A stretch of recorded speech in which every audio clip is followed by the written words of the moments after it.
the Jeep, you know? It's not that, none of this is that hard. It's just like, kind of like rolling over a vehicle in a contest. You can figure it out. Exactly. You need to do a YouTube video on how to flip a car. Preferably a Bronco. A Bronco. Flip a Bronco. I like it. I do. With my daughter too. Podcasting. That would be excellent. Yeah. Oh, and if you could get the Bronco owner to be in it while you're rolling it over. Yeah. And I'd have with a man bun and. You are so bad. You don't have to agree with me. That's just my opinion. That's so bad. If you want to get more out of your weekend, you got to get more out of your truck. Storage for your tools, cover from the elements, and protection that stands under pressure. Whether it's just a little DIY or your next big project, we say bring it. To the barnyard, to the backyard, to everything you can throw at it and everything that stands in its way, because it's not about getting the job done. It's about getting the job done right. Real Truck. Bring your truck to life. Hey, on this episode, we're going to be talking about the most American Jeep. You may have already heard about this, April. I don't know. I just saw somebody sent me a link to this earlier. It was Jeep Talk Show Chris that sent me this, and I was really surprised. I was really surprised that Jeep's on the list, even though Jeep should be, the most American vehicle, World War II and all that. And also, too, we'll be talking about, do you remember Jurassic Park? Well, Jeep does. Hi, I'm April, host of one of the Women's Off-Road Warriors podcast, and I'm joining the Jeep Talk Show today. Thank you for having me. I'm excited to be here. And yeah, let's get this party started. So you guys may have heard we were doing the little promo for We Need a New Josh, and we've had a couple of applicants. April is the second one, and she's joining us here today with as a guest host, and this is her tryout. So your feedback will help, because I think April, for some crazy reason, you'd like to be part of this show. I mean, you guys look like you're having all the fun, so I thought I would just hop on over and join in. Jeep is such a community of welcoming and just making you feel at home and part of the family. So what better place to be than the Jeep Talk Show? So I know you're really active on Instagram, perhaps some of the other social media things. You've got a women's show that you do that's available. Where is that available? And tell people the name of the show again. So it's Women Off-Road Warriors, and my co-hosts are Lily and Chrissy, that you've probably seen on Instagram as well with me. But they do the show with me. We, powwow and have chit-chat type episodes with ourselves, and then we have guests on and we interview, but we specifically reach out to women reach out to us, and so we're just kind of encouraging, being a voice for each other on the episode, kind of hand holding, especially if we get out on the trails and we can help each other out, encourage each other, because within the Jeep community it is typically males that you see out on the trail. So it's nice to have some more female camaraderie so that women just feel at home and at peace with, trying new things. So not that men aren't welcoming and encompassing, but it's nice to have, a woman as well saying you can do this. So, well, men can be very challenging. And I found out relatively recently, women can be challenging against each other. Yes. But I think that you're more open to hearing what you should do or how to do this, that, or the other from another woman. Whereas a man, because you never can tell when you're going to be judged, I think. That is true. And told, you're not doing it right. Why are you out here? All these negative things. What do they call that? Gatekeeping? Whenever they don't want somebody else joining in? That is exactly what they call it, gatekeeping. So, and it can go both ways. Men and women can gatekeep. And I've ran across great men that have, really said, you can do this. This is, put your wheels here, try this. And the same thing for women. So I think the important part too is women being able to learn from men as well, and be able to be an encourager for other women, especially if they're not comfortable with a man telling them what to do. So, so tell everybody what Jeep you have, or Jeeps, if you have more than one, your favorite one. So I have several. I've been a Jeep girl for a little bit, and I guess I'll go back even more. But I started out just camping. I've camped since I was a kid. Outside, outdoors. That's just the lifestyle that I've always lived. And my dad owned a body shop. So we had vehicles in and out all the time. And the body shop was actually next door to my house. So I was always at the shop helping him out. And it just kind of instilled in me building, doing, and between the camping and the Jeep, being able to build it how you want, it just kind of came full circle, 360, as you would say, for me. And matter of fact, even with camping, I've built, with my husband, a self-built camper. So we just kind of enjoy being outdoors, and it was just a fit to have the off-road vehicle and the camping lifestyle, and just a great combination. But I have three currently. I have a 2018 JLU. It's the white Rubicon that I ride and drive to most shows and wheeling. Then I have a... I'm sorry, did you say it's white? It's white. It is, yes. I'm sorry, April. That's the wrong color. The wrong color. Okay, how about a black? I also have a black 2018. I'm sorry, that's the wrong color. The right color, of course, is red. Ooh, I've got red a red. Jeeps are sexy. But it's the third choice, damn it. That's the problem. It should have been the first It choice. should have been the first choice. So then I have a Gladiator that is There you go. red, and we're building it as an overland Jeep. So we can combine the camping love and the Jeeping into one vehicle rather than having to pull a trailer as well. So Right. How yeah, big is the trailer? Lots of fun. How big is the So trailer? How many does it sleep? It sleeps two. It's a small trailer. Literally, we bought a trailer bed and started building it up. So I'm from scratch. It was out of nothing. So it's kind of fun. It can get really frustrating, but yeah, but that can be a lot of fun. Yes. I mean, down to the siding and everything, spraying it. But yeah, keeping it weatherproof was the big thing. We even have a little sunlight light roof in it. So, just figuring out all the parts and pieces and building it. We hope to build another one, since we've figured out, some things we would do again and some things we wouldn't do. But it's fun. Oh yeah, it's a lot of fun. No, you always learn those things. Yeah. Oh yeah. So what kind of it's the end of June right now. What kind of temps are you guys seeing there? And tell people where you're located. Is it South Carolina? Did you say? So I'm in South Carolina, near Columbia, which is Devil's Handbasket. It's hot. It's hot here. I saw someone post today in their vehicle 108. So it's quite warm, toasty. Humidity is what gets you here in South Carolina. It's just, it takes your breath away. So although I did just come off a trip traveling from South Carolina to California with my daughter, we literally Jeeped across country. And I will say when we got to Colorado, Utah, I had never experienced that, I guess, level of you can't breathe. The elevation being up high. Yeah. So that was a huge difference. So the humidity gets you here in South Carolina, but the elevation there got us. Yeah, lack of oxygen is always a tough thing. Yes, I was like, what is this? What is happening? So so have you camped yet in the heat of June? Oh gosh. Have you had the camper that long? Oh yeah, yes. So growing up camping, I've camped in everything. Tents, we've had a pop-up camper, pull behind trailer. The only thing we haven't owned is an RV, which who knows, that may happen in the future. I would love that. But we currently do have the self-built camper and then the overland tent. But I just literally got back from the Artemis Rally, which is a woman's off-road. And I always say triathlon, but it's not a triathlon because it encompasses much more. But it's ladies only.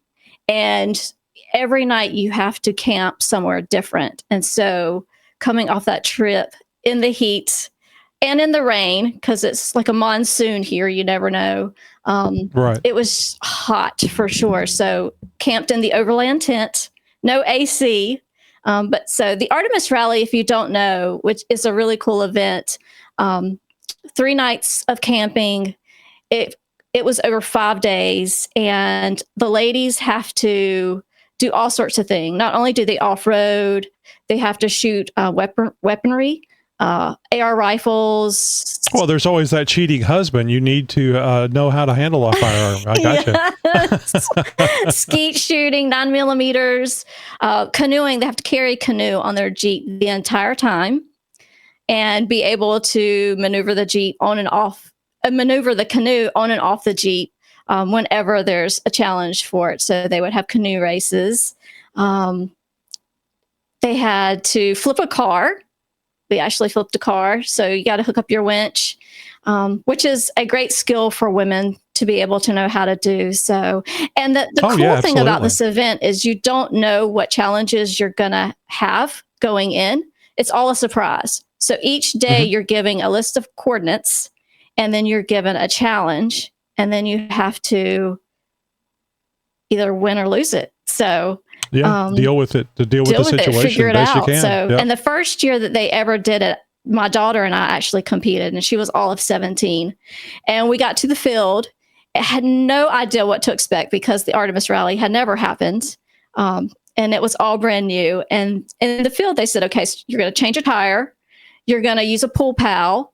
You're going to do some archery, and you're going to flip a car. Flip a car? What the heck? I looked at my daughter. She looked at me. She's like, what did you bring me to?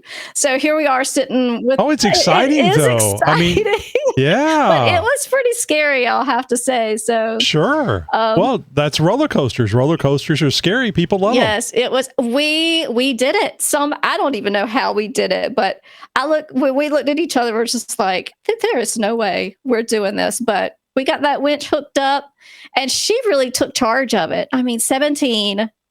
She started pulling line, and I mean, we got it where it needed to be and flipped it right over. And you were timed. You had to have it flipped in a certain amount of time. I think it was 10 minutes you had, but we got it. I don't remember our exact time, but we did it. So that's great. It was really cool. And I'm so glad that your daughter went out there, because it shows her that she can do these things. Exactly. And it's the same for men and women. You don't always know. You have an idea of what you can do. If there's other men around, you don't want to fail because you're going to be teased for the next 10 years. So there's all this that you have to deal with. And it's the confidence. It gives you the confidence that you need. And also too, in drastic situations, emergency situations, you need to have that confidence that no matter what, I can get it done. Exactly. And that's kind of what I think about, is that they said, you got to flip this car. And I think we were so traumatized by what they told us we had to do. We went into another outer body experience, and somehow we did it. And I went, if someone just said, hey, flip this car, I'm not sure that I'd be able to do it again today. Unless it were an emergency situation, and then you just go somewhere, and then you have to figure it out. You're not given a choice. So, and you did it once, you can do it again. And if nothing else, you can call your 17-year-old daughter to come out and help you. Right. And that was the thing too. So, I thought about choosing a different partner, someone that was more experienced, or a lot of road time, navigation skills, because you're having to use Onyx Off-Road or Gaia or any of those programs for your navigation. And so I was like, you know what, at the end of the day, I don't care if we win. It's not about that. It's about getting out there and trying it, letting her experience things for the first time, as well as myself, and having lifelong memories. So we just went with it. We had an absolute ball. It was a really cool experience. And I'm, definitely so glad that we did it. So I got to ask you this, because I hear anytime there's a women's only event, I think about the days that we live in. Were there any questionable females out there? No. You know what I mean? Like they could have gone one way or another. Because I always wonder, what are they going to do? A dude shows up in a dress, and it's like, I'm sorry, sir. And then they get mad. And this is funny because we go back to the days of my husband is a Citadel grad, and he was the year of, and I won't say her name, but she registered as a male and showed up to school at an all-male school, and they had to deal with it. They had to figure it out. So, Right. Yeah. and now I And I'm think sure- Nancy Mace was one of the first ones that actually graduated. And so she's big time here in South Carolina now, as far as running for, everything and making her voice been doing heard. Yeah. She's been doing the UAP stuff. Yes. And yeah, she's been doing the transgender stuff as well, but I focus on the UAP stuff. And yeah, she's a go-getter. She I think sure she's is. funny. Yeah.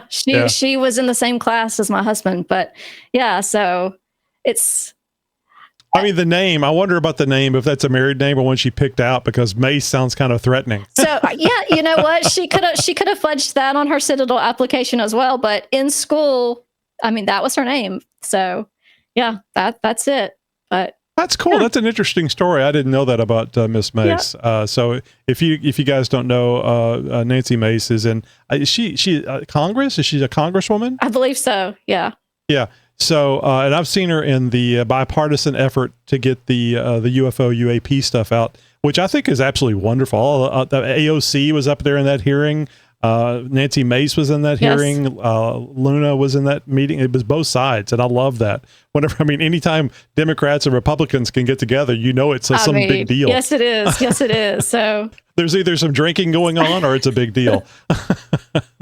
All right, well, let's get to our first story. The 2025 Jeep Gladiator ranking as the 5th most American-made vehicle on cars.com. 2025 American-made Index, AMI, highlights its strong domestic production credentials, and there is a detailed breakdown of this achievement that you can find more of online. So are you surprised that there isn't more Jeeps? I mean, I was surprised that, number one, it was a Gladiator, and then it wasn't followed by 4 other Gladiators or 10 other Jeeps. Yeah, definitely surprising. It should be a whole lot of Jeeps. Why aren't there more? Come on.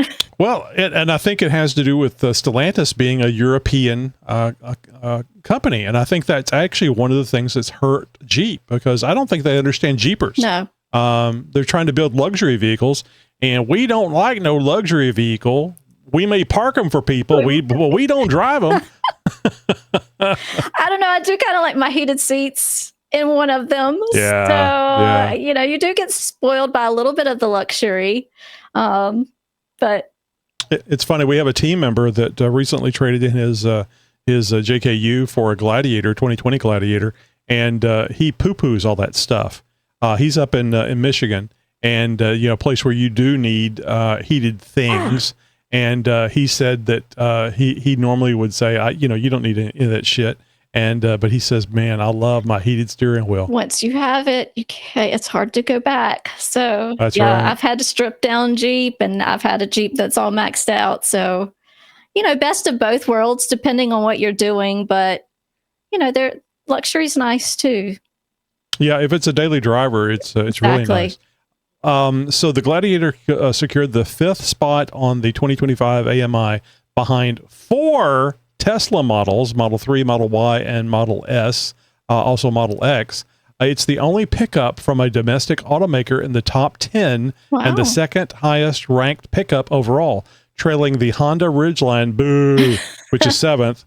The AMI, that's just such a weird looking truck, it's, but whatever.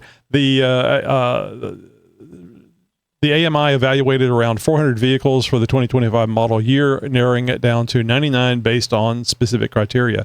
And we're not going to go into specific criteria. You can look it up and read it for yourself. But I think it's cool that the Gladiator is on there. It's not the Wrangler. It's not the Renegade. It's not the Compass. You're new here. I don't know if you know what I call the Renegade, the Compass, anything that Jeep makes that isn't really a Jeep. I call them Ginos. Jeep in name only. Okay. Yeah, you don't have to agree. It's just that's you don't pass fail on agree over Tony. Actually, you need to disagree. But yes, okay, Gino. Oh yeah. Same here. Well, I'm stealing it from rhinos. Okay. We're a Republican in name only. Yeah. All right. So, what do you think? I mean, I think it's cool. The only thing they didn't put in here that it was the 5th most American-made vehicle, and it needs to be red. Again, red is the color that you have to have. I'm all for it because that's what I've got. Yeah, all Jeeps should be bright colors, is what I say. They need to be seen. Yeah, red Gladiator here, so you're not getting any complaints from me. So one of the rumors that I'd like to dispel, and you can tell me if this is an issue with you. I don't know how you drive, if you drive fast in your Jeep or not, but I do. And people say that red vehicles get pulled over more. I don't ever get pulled over. And when I do, the cops asking me questions about the Jeep and the lift and the tires and everything else. Real Rides Volume 5, Jeff Atkinson. At Real Truck, we're more than just an auto parts brand. We're a community of gearheads whose passion for everything automotive runs deep. Our employees' interest in trucks, cars, and Jeeps extends beyond work, bleeding into personal hobbies and passions. Such is the case for Jeff Atkinson, a longtime staffer whose modified Toyota Tundra and Jeep CJ7 embody what it is like to be an enthusiast, which is why Jeff was a no-brainer for this month's Real Ride feature. Stay tuned for Volume 5 of this series as we dive into Jeff's one-of-the-kind builds. You can read more about this over at realtruck.com's blog. Just go to realtruck.com/blog and search for Real Rides Jeff Atkinson. So, yeah, total lead foot here. And matter of fact, this is horrible to be a Jeeper, but when I first started driving and my dad started teaching me how to drive, I drove with 2 feet. And he would get so mad at me because, one accidental wrong push of a pedal with the wrong foot, you're doing the wrong thing. So lead foot to start with. But yes, he, doing body work, being in insurance, having claims and that sort of thing. Yes, I hate to say that red Jeeps, red vehicles, period, usually do get pulled more. And have you gotten pulled over more because being in a red vehicle? I haven't. I've got my halo that's what I'm saying. on. I haven't potentially in the red Gladiator, but so women must have more problems these days since there's a lot of women cops. Before you could just turn on the charm, right? That is true. That is true. I'm not saying you can't still turn on the charm because you never know which way they're going to go. That is also true. But yeah, I mean, the women are, I won't say how many times I've been pulled over. I really haven't been pulled over much. So I've had 1 speeding ticket. So I'm a really, really good driver. Real good driver. Oh, that's and good, that speeding ticket was, well, maybe I've had 2. I'll take that back. So yeah. One was in college. Right. One was with young children. So yeah. As passengers or? No, I was a driver. Yeah. No, I mean the young children were passengers. The kids were young and distracting. Yeah. You know how that goes. Oh yeah, yeah. It's like my eyes were, especially when they start making up that throw up noise. Not on my carpet, right? And your mind goes elsewhere. Right. One daughter, more so than the other, would just crook her neck when she would fall asleep in the thing. And it was like you wanted to pull over and straighten it up. Yes. How do you even breathe where like that? Where did they go? Are they okay? Are they still breathing back there? Yes, moments like that. So, and I have 3 kids, 2 boys and a girl. So yeah, the drama in the back seat is always. And the girl, the 17-year-old, is that the oldest? Yeah, the youngest, she's or in the the middle? youngest. She's the baby. So she's well taken care of by her older brothers. Isn't there such a difference in boys and girls? I've got 2 boys and 2 girls. Yes. And I've beaten the boys several times. The only time the girls got a spanking, it was more of a threat. The only time that I've ever given a spanking was when we moved into this house. My youngest daughter was like 3 or something. She climbed up the stairs. It was one of those stairs that goes up one way then the other. Oh, no. She climbed up the stairs on the outside of the railing. No. So that little bit that's on the outside of the rail. And I think my wife made some sort of noise when she got up to the very top. My daughter got up to the very top, and my wife says I took about 3 steps and went over there and grabbed her by the arm and lifted her up and over the railing because it scared you so bad. Yeah. Oh, if she had fallen from there, because she was all the way up. I mean, I'm kids are like made of rubber, but still, you never know. You never know. Broken something, yeah. So yeah, we still remind her of that. That and the time that she ate just a big mouthful of butter. Oh God. Well, I can eat anything, but not straight butter. My daughter, when she was a baby, ate a spider, and when I looked at her, she had legs hanging out her mouth. Yeah, that was That was probably the most horrible thing. She would die if she knew I was telling this story, but she literally had legs hanging out her mouth, and I'm freaking out in panic. Like, first of all, what kind of spider are you even eating? Right. Open your mouth and let me get it off. So I just took my finger in and just scooped the whole thing out. Oh, good. You got it out of there. I got it out, but yeah, those parent moments. Did the spider go through therapy? Because it was like, oh my God. Major therapy. All right, so let's talk about this Jurassic World campaign. Jeep launched an ambitious marketing campaign tied to Jurassic World Rebirth, featuring a Wrangler navigated dinosaur-filled terrain. That kind of sounds like fun. It kind of sounds like one of the Disney rides, like Pirates of the Caribbean or something. The campaign includes a long-form video across social media platforms, a 30-second TV ad, and Times Square billboard with a flying... Oh, good Lord. You're not seeing the show notes. It's like a word that's like 50 syllables long and begins with a Q. So I can't help you out at all. Yeah, I'm going to say dinosaur. This follows Jeep's successful missions, Mission Impossible tie-ins ad, which garnered 135 million TV and ad impressions. You know, this reminds me, I was talking to Jerry from Toledo Jeep Fest the other day, upcoming interview that we'll be putting out on here on the show. And we got into talking about Jeeps in movies and TV. And there's a bunch of them. I mean, Jurassic Park, obviously the YJ with the square headlights and the misaligned light bar at the top. Yeah. I haven't been much of a fan of the series of them afterwards. No, I think the one I watched. Yeah, I think the one I watched was with Chris Pratt.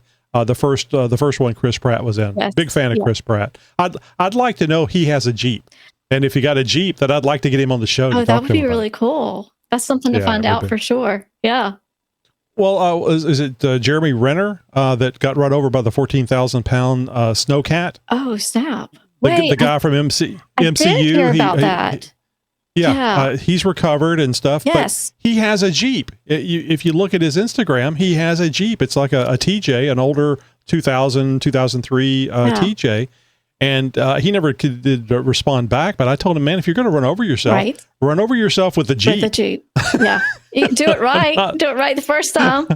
Well, I think the 14,000-pound snowcat, we could consider doing it right. I have to say, if you survive that, you can survive just about anything. So. Oh, that poor guy. It was horrible. Right? Absolutely horrible. All right. Okay.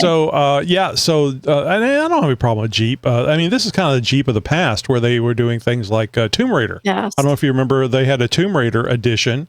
They've had a Call of Duty Jeep, I believe, as well. So they've had tie-ins on not only movies, but also to video games. Very cool. Yeah, my boys would love that. So big fans, especially Call of Duty. Would that encourage you? Yeah, would that encourage you to buy a Jeep if not it was a Tomb Raider?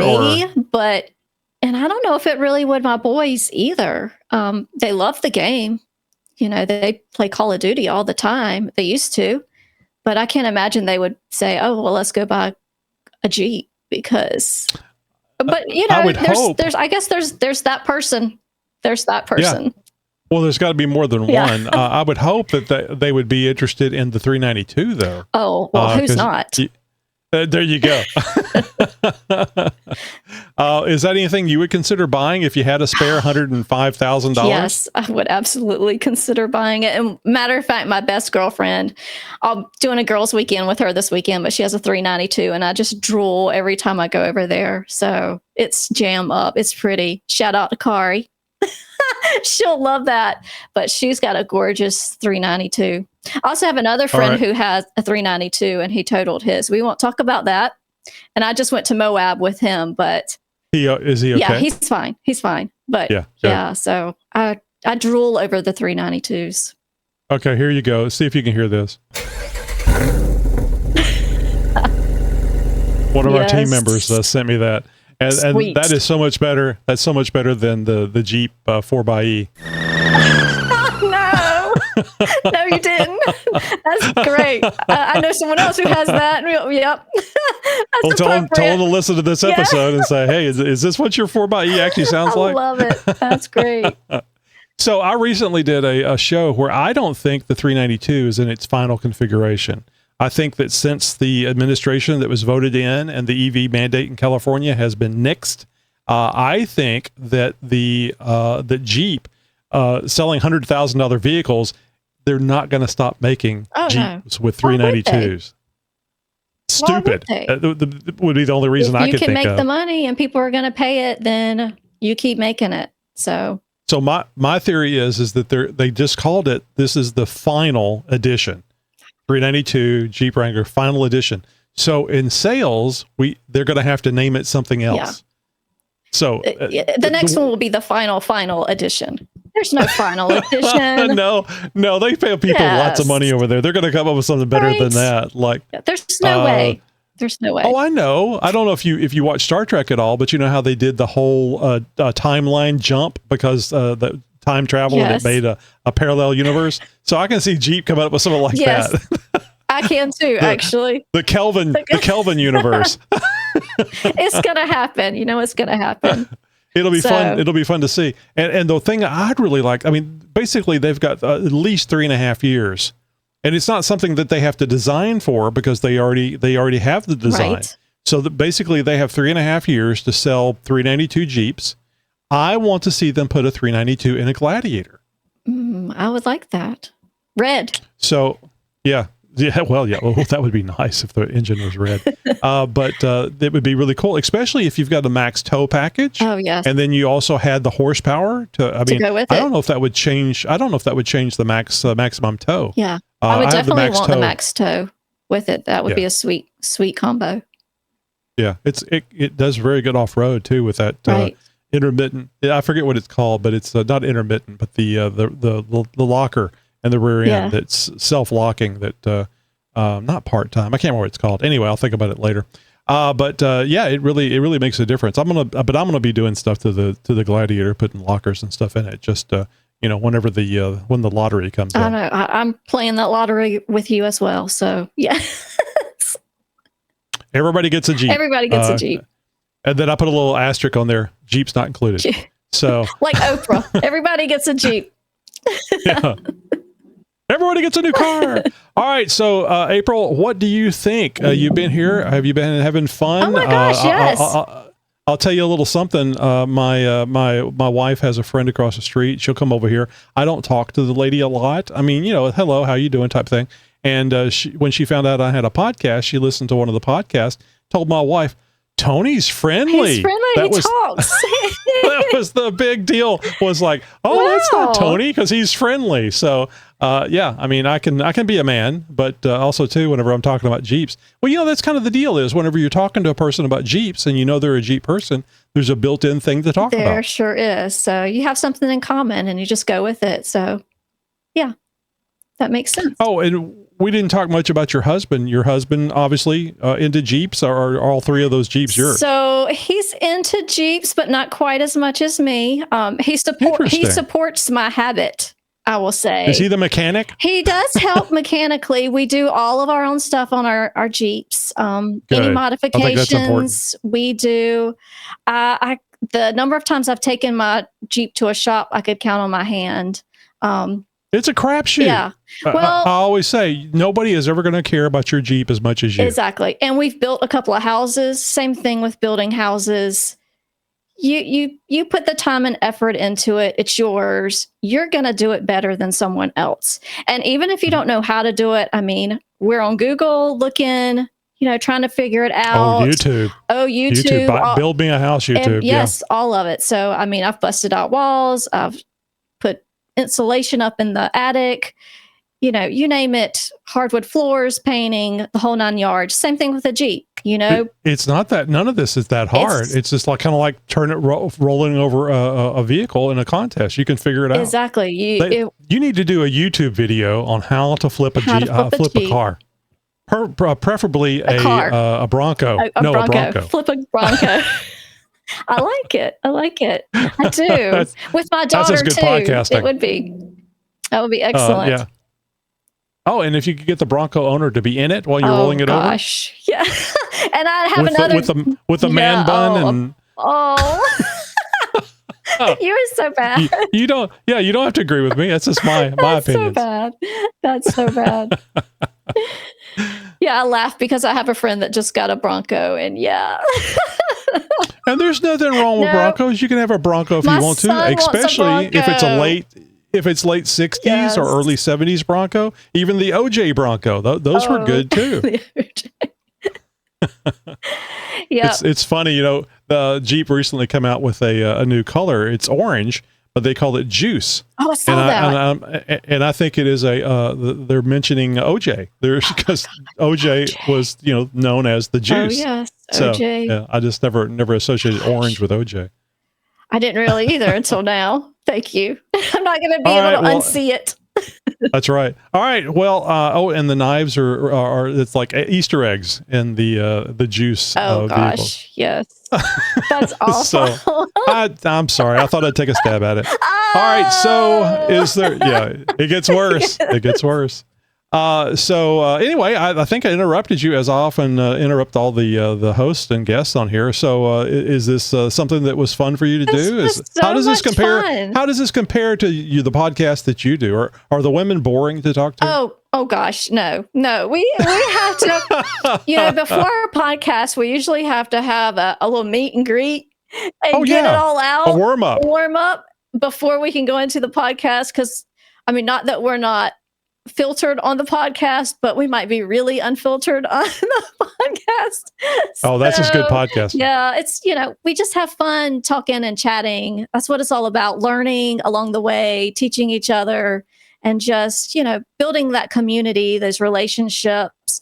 And my favorite part is when you're out on the trail or at a show and you run into someone that you've seen on the podcast or has been on the podcast with you, and you see them in person, it just brings it all together, and it just makes you realize truly how small the world is, first of all, and what family is all about. So just having that connection, communication, and building relationships. From the mind of Nikki G.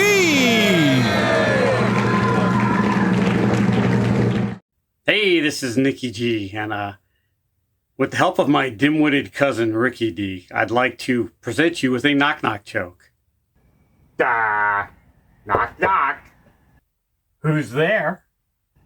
You're 4.0. Oh, man, it's funny because it's mostly true. Yeah, horrible. If you know, you know. We'll see if we can do better. Did you know that right before you mash sweet potatoes, they become very quiet? Yeah, it's known as the silence of the yams. Yeah. All right, boys and girls, I'll chat at you later and have a good one. Bye. Yeah, it's really a lot of fun. And and before I forget, tell people the name of your podcast, where they can find it, how often it gets put out there, how often you publish it. So it's called Women Off-Road Warriors. It's on YouTube, all your podcast channels, Spotify, iHeartRadio, you name it. It's up there, Apple Podcast. Of course, myself and the other girls were on Instagram. We also have Facebook, Women Off-Road Warriors on there. So pretty much anywhere you look, we're around the corner somewhere, but definitely, subscribe, check us out. And yeah. Did you say how often you publish? We publish, our goal is once a week. We do meet generally every Tuesday, depending on, trying to get all the women together. We're pretty good at it, to say the least, especially since Lily's in Washington, Chrissy's in Texas, and I'm in South Carolina. And then we usually have someone else join us as well. And who knows where they're from. But Tuesdays is the goal. We put it out twice a week. Not twice a week, twice a month. So that's the goal. So, and you're the main person. Yes. You do all the editing and stuff. Writing the scripts, video and audio? Or is it just a video? It's video podcast? and audio. So you can find the video obviously on YouTube, and then the audio is on all the podcast channels. Perfect. Well, really, really good. The same thing that we do here. So there you go. Check it out. Thank you. All right. So did this Jeep Talk Show episode get your engine roaring? Show us some love by dropping a 5-star rating and a blazing review on your go-to podcast platform. It's your way to help us expand the Jeep family. Keep the adventure rolling by hitting follow on social media and joining our newsletter crew for the hottest Jeep updates and unmissable events. Got a burning question or a wild idea for our next episode? Fire it over to us at jeeptalkshow.com/contact. Oh, and I always forget this, and I actually need to put it in the text here. If you're watching us on YouTube, how does it go? Like, share, and subscribe? Like, share, and subscribe. Yeah, there we go. I hear it a lot. I just never remember to say it. Yeah, you know who Greg Henderson is, unofficial use only? No. So when Greg Henderson's on here, I'll get him to do that thing. He does it perfect. Oh, yeah, I got you. He doesn't even have a YouTube channel that he does anything, like that on. But he's just good at it. He can just deliver that, he says more than like, share, and subscribe. It's really good. I need to record him and I just put play it that out in there. Yeah. Anyway, April, thank you for joining us here, and thanks for cruising with us, and get ready for more thrilling journeys ahead. Thank you. Broadcasting since 2010. That's good. I usually have to tell people to wave. I've got that part down. You're my friend. You're my new friend.